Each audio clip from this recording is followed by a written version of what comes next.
मैं तुम्हारा सबसे बड़ा रब हूँ। सोचें, ये सिर्फ एक दावा नहीं था, ये एक पूरी सल्तनत की बुनियाद थी।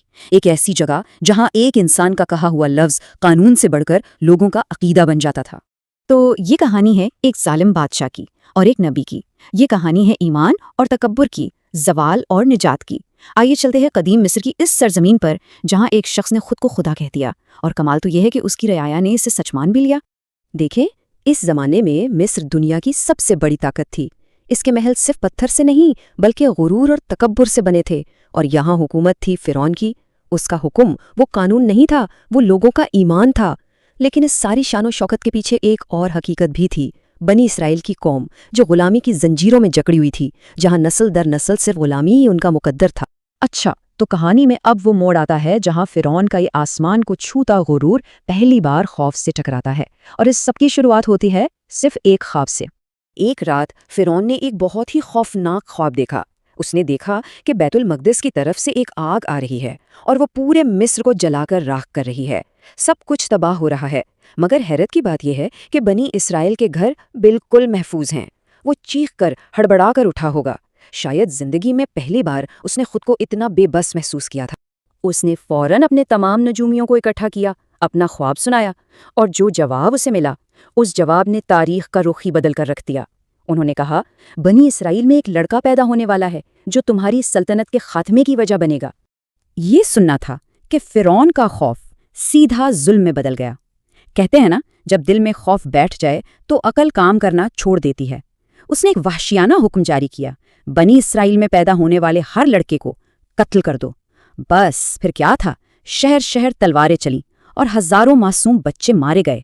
लेकिन कुदरत का मंसूबा कुछ और ही था। इसी जुल्म और अंधेरे के बीच अल्लाह के हुक्म से वही बच्चा पैदा हुआ जिसका फिरौन को सबसे ज्यादा डर था, और यहीं से हजरत मूसा अलैहिस्सलाम के सफर का आगाज होता है। अब जरा किस्मत का खेल देखें।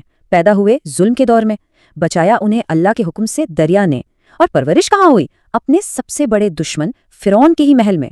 और फिर एक वाकये के बाद उन्हें मिस्र छोड़कर मदीन की तरफ हिजरत करनी पड़ी। तो अब मिस्र का शहजादा मदीन में एक चरवाहा था, लेकिन यहाँ उन्हें वो सुकून मिला जो महल की शानो शौकत में कभी नहीं था। एक खानदान मिला, और 10 साल की इस तन्हाई ने उन्हें उस अजीम काम के लिए तैयार किया जो आगे उनका इंतजार कर रहा था। और फिर वो लम्हा आ ही गया जिसने सब कुछ बदल दिया। कोहे तूर पर एक जलती हुई झाड़ी से एक आवाज आई। ये अल्लाह की आवाज थी जो उनसे बराह रास्त बात कर रहा था। ए मूसा, मैं ही तुम्हारा रब हूँ, फिरौन के पास जाओ, वो हद से गुजर चुका है। तो अब मैदान सज चुका था। एक तरफ थे मूसा जिनके साथ अल्लाह की ताकत थी, और दूसरी तरफ था फिरौन और उसका दुनियावी गुरूर। ये हक और बातिल की जंग थी जहां मौजिज़े और अजाब आमने सामने आने वाले थे। फिरौन ने अपने सबसे माहिर जादूगरों को बुलाया। उन्होंने अपनी रस्सियां फेंकी और वो लोगों की नज़रों में सांप बनकर रेंगने लगी। लेकिन जब मूसा अलैहिस्सलाम ने अपनी लाठी ज़मीन पर डाली तो वो एक असली जिंदा अजदहा बन गई और एक एक करके उन सारे नकली सांपों को निगल गई। ये मंजर देखते ही वो जादूगर समझ गए कि ये कोई जादू नहीं, ये तो अल्लाह की कुदरत है, और वो सब वहीं सजदे में गिर पड़े। उसके बाद तो मिस्र पर अजाबों की बारिश हो गई, एक के बाद एक। शदीद तूफान, फसलें तबाह करती टिड्डियां, हर तरफ जुओं की वबा, मेंढकों के लश्कर, और आखिर में दरियाए नील का पानी तक खून में बदल गया। ये सब खुली निशानियां थीं, लेकिन हर नई निशानी के साथ फिरौन का तकब्बुर कम होने के बजाय और बढ़ता चला गया।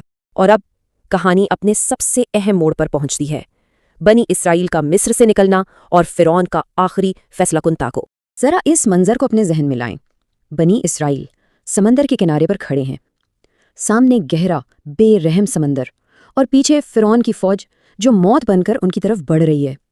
उनकी लोगों ने मायूस होकर चीखना शुरू कर दिया, हम तो फंस गए, अब बचने का कोई रास्ता नहीं। लेकिन ऐसे में जब हर कोई उम्मीद छोड़ चुका था, मूसा का ईमान पहाड़ की तरह मजबूत था। उन्होंने पूरी ताकत से कहा, हरगिज नहीं, मेरा रब मेरे साथ है, वो अभी कोई रास्ता निकालेगा। और फिर वही हुआ। अल्लाह के हुक्म से जैसे ही मूसा ने अपनी लाठी पानी पर मारी, समंदर 2 हिस्सों में फट गया और बीच में एक बिल्कुल खुश्क रास्ता बन गया। कमाल तो ये है कि फिरौन अपने गरूर में इतना अंधा हो चुका था कि उसने ये खुला मौजज़ा अपनी आंखों से देखा, और फिर भी वो अपनी पूरी फौज लेकर पानी की दीवारों के बीच बने उसी रास्ते पर चल पड़ा। और जैसे ही बनी इसराइल का आखिरी शख्स भी दूसरे किनारे पर महफूज पहुंचा, पानी की वो दीवारें आपस में मिल गईं। फिरौन और उसकी पूरी फौज हमेशा के लिए इसी समंदर में गर्क हो गई। लेकिन कहानी यहाँ खत्म नहीं होती। असल सबक तो अभी बाकी था। ایک ایسا سبق جو آنے والی تمام نسلوں کے لیے ایک نشانی بننے والا تھا۔ جب موت فرعون کے سر پر آئی تو وہ چیخا، میں ایمان لایا، لیکن اب بہت دیر ہو چکی تھی، اس کی توبہ قبول نہیں کی گئی۔ اللہ نے فرمایا، آج ہم تیرے جسم کو بچا لیں گے تاکہ تو اپنے بعد آنے والوں کے لیے ایک عبرت کی نشانی بن جائے۔ ویسے اسی کہانی میں ایمان کی ایک اور زبردست مثال بھی ملتی ہے، فرعون کی اپنی بیوی حضرت آسیہ کی۔ سوچیں، وہ ظلم کے مرکز میں اسی محل میں رہتی تھیں لیکن اپنے ایمان پر ڈٹی رہیں۔ تو جہاں فرعون نے دنیاوی طاقت کے نشے میں سب کچھ گوا دیا، وہیں آسیہ نے ایمان کی طاقت سے جنت حاصل کر لی۔ یہ بات صاف ظاہر کرتی ہے کہ اصل طاقت حکومت اور اختیار میں نہیں، ایمان میں ہے۔ تو آخر میں ایک سوال رہ جاتا ہے، جب ایک کھلا معجزہ کسی کو جادو لگے اور اللہ کی طرف سے وارننگ، ایک چیلنج محسوس ہو، تو وہ کون سی چیز ہے جو مضبوط ایمان اور اندھے غرور کے درمیان فرق کرتی ہے؟